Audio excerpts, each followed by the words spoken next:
ভাবুন তো একজন মানুষ নিজের পরিবারকে বাঁচাতে গিয়ে এমন এক যুদ্ধে মারা গেল, কিন্তু তার গল্প সেখানেই শেষ হলো না। প্রায় 400 বছর পর তারই বংশের একজন এমএমএ ফাইটার জানতে পারে তার শরীরের একটা ছোট্ট দাগ আসলে এমন এক যুদ্ধের চিহ্ন, যেখানে পৃথিবী ধ্বংস হয়ে যাওয়া থেকে বাঁচানোর জন্য লড়াই করতে হবে। আর তার সবচেয়ে বড় শত্রু, যে মানুষটা শত শত বছর আগে তার পূর্বপুরুষকে হত্যা করেছিল, সে এখনো বেঁচে আছে। এটাই মর্টাল কম্বাট। গল্পটা শুরু হয় 1617 সালের জাপান থেকে। হানজো হাসাসি নামের একজন যোদ্ধা তার স্ত্রী হারুমি আর ছোট ছেলে সাতোশিকে নিয়ে শান্তিতে জীবন কাটাচ্ছিলেন।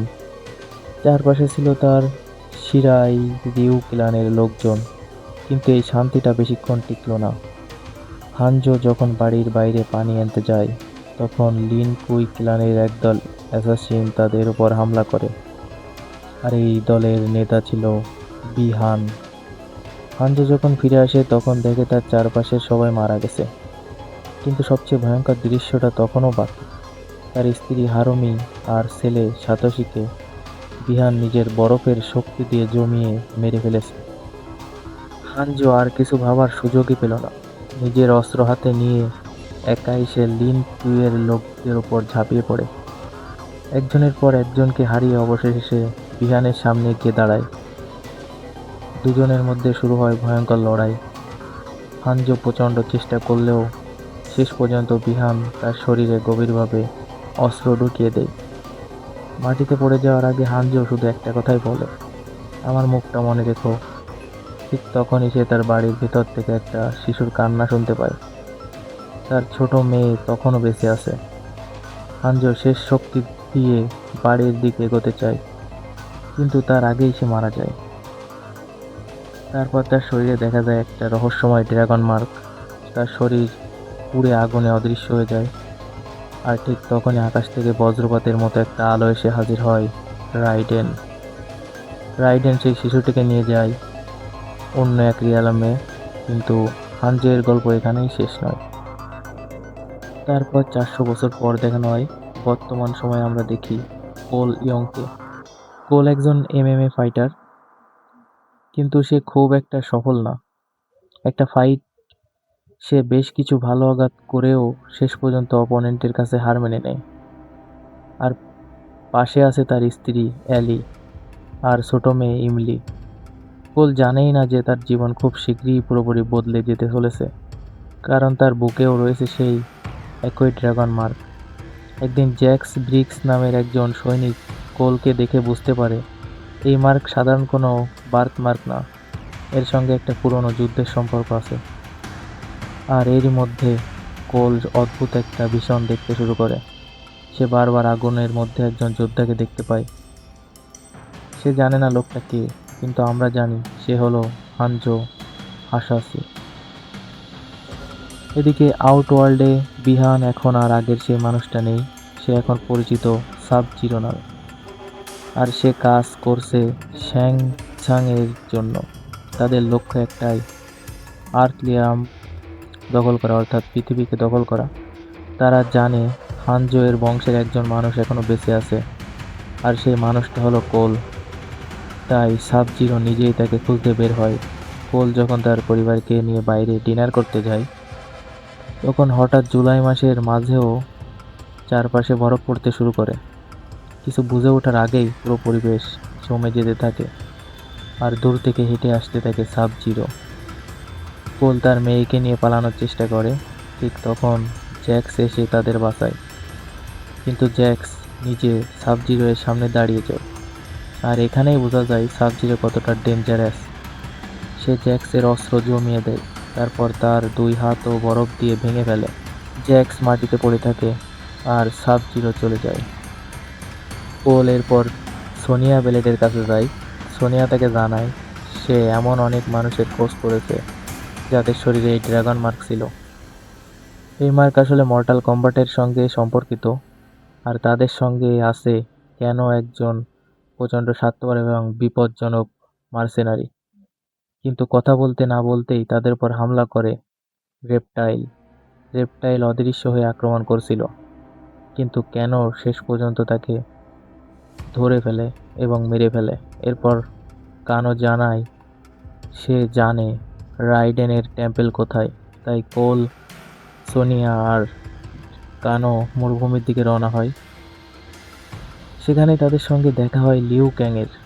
লিউ ক্যাং তাদের একটা ভয়ঙ্কর সত্যি জানায়, আর্থ রিয়ালাম ইতিমধ্যে মর্টাল কম্বাটের 9টা টুর্নামেন্ট হেরে গেছে। আর যদি একবার হারে তাহলে আউটওয়ার্ল্ড আর্থ রিয়ালাম দখল করার সুযোগ পেয়ে যাবে। শেষ পর্যন্ত তারা পৌঁছে যায় রাইডেনের টেম্পেলে। সেখানে রাইডেনে তাদের দেখে খুব একটা ইমপ্রেসড হয় না, কারণ কোল আর কানো দুজনেরই এখনো নিজেদের ক্ষমতা সম্পর্কে কোনো ধারণা নেই। তাদের বলা হয় প্রত্যেক চুজেন ফাইটারের ভিতরে একটা বিশেষ শক্তি আছে, এটার নাম আর্কেনা। লিউ ক্যাং আগুন নিয়ন্ত্রণ করতে পারে, রাইডেন লাইটিং নিয়ন্ত্রণ করতে পারে, আর বাকিদেরও নিজেদের আর্কেনা খুঁজে বের করতে হবে। কিন্তু কোল বারবার চেষ্টা করেও নিজের শক্তি বের করতে পারে না। সে ভাবতে থাকে, আমি কি সত্যি একজন চ্যাম্পিয়ন? কারণ তার কাছে মনে হয় সে একজন সাধারণ ফাইটার। এর মধ্যে কানো বরাবরের মতোই বেশি কথা বলা শুরু করে। লিউ ক্যাং আর কুং লাও তাকে অপমান করতে থাকে। তারা বলে কানো আসলে পাওয়ারলেস, আর এই কথাটাই কানোকে প্রচণ্ড রাখিয়ে দেয়। হঠাৎ তার চোখ থেকে বেরিয়ে আসে একটা লেজার বিম।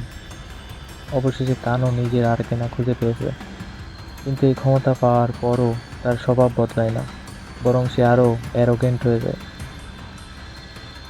এদিকে সাং সাং বসে নেই, সে একের পর এক ভয়ঙ্কর ফাইটার জড়ো করতে থাকে। ক্যাবেল, রাইকো, নাইটারা, গোরো সবাই তার দলে যোগ দেয়। এর মধ্যে ক্যাবেলের সঙ্গে ক্যানোয়ের পুরনো সম্পর্ক ছিল। ক্যাবেল তাকে বোঝায় শ্যাং স্যাং এর দলে যোগ দিতে, আর কানো শেষ পর্যন্ত আথরিয়ালমের সঙ্গে বিশ্বাসঘাতকতা করে। সে ফোর্স ফিল্ড ধ্বংস করতে সাহায্য করে। তারপর শুরু হয় টেম্পেলের উপর ম্যাসিভ অ্যাটাক।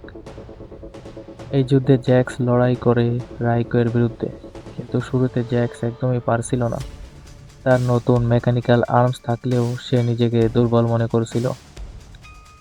তারপর যখন রাইকো সোনিয়াকে মেরে ফেলার চেষ্টা করে, জ্যাক্স বুঝতে পারে তাকে নিজের জন্য নয়, অন্য কাউকে বাঁচানোর জন্য লড়তে হবে। এই মুহূর্তে তার আর্কেনা আনলক হয়। তার 2 হাত আরও শক্তিশালী এবং বিশাল হয়ে যায়, আর সে রাইকোকে পরাজিত করে। অন্যদিকে কুং লাও নাইতারার বিরুদ্ধে লড়ে তাকে শেষ করে দেয়। কিন্তু সবচেয়ে বড় ফাইট শুরু হয় কোল এর, কারণ গোরো এবার সরাসরি কোলের পরিবারকে আক্রমণ করতে চায়। কোল নিজের জীবন নিয়ে তখন আর ভাবছে না, তার একটাই চিন্তা, তার পরিবারকে বাঁচাতে হবে। আর ঠিক তখনই তার আর্কেনা আনলক হয়। তার শরীরের উপর তৈরি হয় গোল্ডেন আর্মার, আর তার হাতে তৈরি হয় পাওয়ারফুল ব্লেডস। কোল অবশেষে গোরোকে পরাজিত করে। এবার সবাই বুঝতে পারে কোল আসলে কতটা গুরুত্বপূর্ণ। কিন্তু জয়টা বেশিক্ষণ হয় না। শ্যাং সাং আবার আক্রমণ করে। রাইডেন সবাইকে নিরাপদ জায়গায় নিয়ে যাওয়ার চেষ্টা করছিল। ঠিক তখন শ্যাং সাং কুং লাওকে ধরে ফেলে, আর তার আত্মা নিজের শরীরের দিকে টান মেরে বের করে নেয়। কুং লাও মারা যায়। লিউ ক্যাং নিজের চোখের সামনে তার কাজিনকে হারিয়ে ভেঙে পড়ে। এখন পরিস্থিতি আরো কঠিন। কোল তখন একটা সিদ্ধান্ত নেই, তারা আর অপেক্ষা করবে না, তারা নিজেদের মতো করে টুর্নামেন্ট শুরু করবে। প্রত্যেক চ্যাম্পিয়ন আলাদা আলাদা এনিমি এর বিরুদ্ধে লড়বে। জ্যাক্স বনাম রাইকো, সোনিয়া বনাম ক্যানো, লিউ ক্যাং বনাম ক্যাবেল, আর কোল এর সামনে আসে মিলিনা।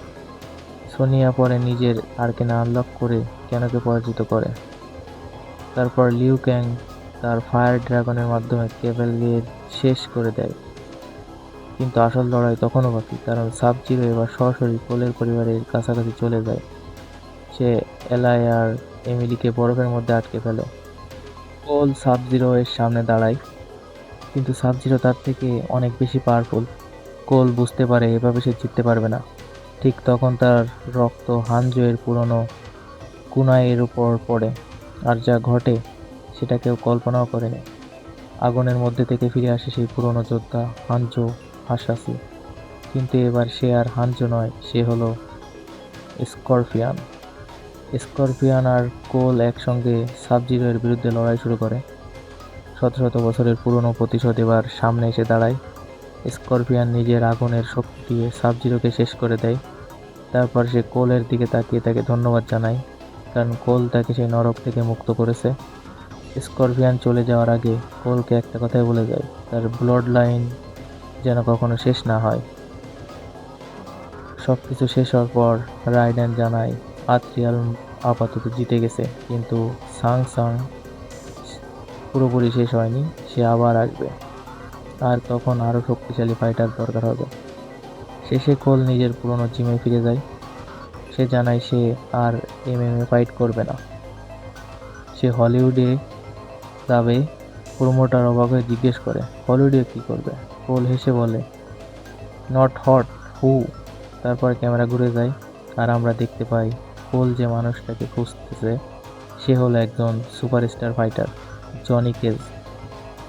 আর এখানে মর্টাল কম্ব্যাটের গল্প শেষ হয়।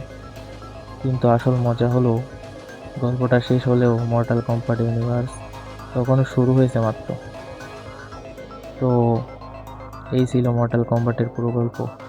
তোমাদের যদি এমন আরো মুভি এক্সপ্লেনেশন ভালো লাগে তাহলে ভিডিওটা একটা লাইক দিয়ে পাশে থেকো। আর কমেন্টে জানাও পরের বার কোন মুভিটা পুরো গল্প সহ এক্সপ্লেন করব।